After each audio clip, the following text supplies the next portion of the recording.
To check if the adapter is functioning properly, we need to check the voltage output with a multimeter. Plug in the power plug of the adapter into an AC wall socket. Power on the AC power supply. Set the multimeter to measure DC voltage. Ensure that the positive and the negative leads are connected correctly.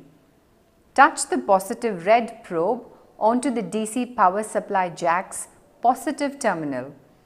Touch the black negative probe against the outside of the jack. Note the reading on the multimeter. The reading should be 8.8 volts for BP85T.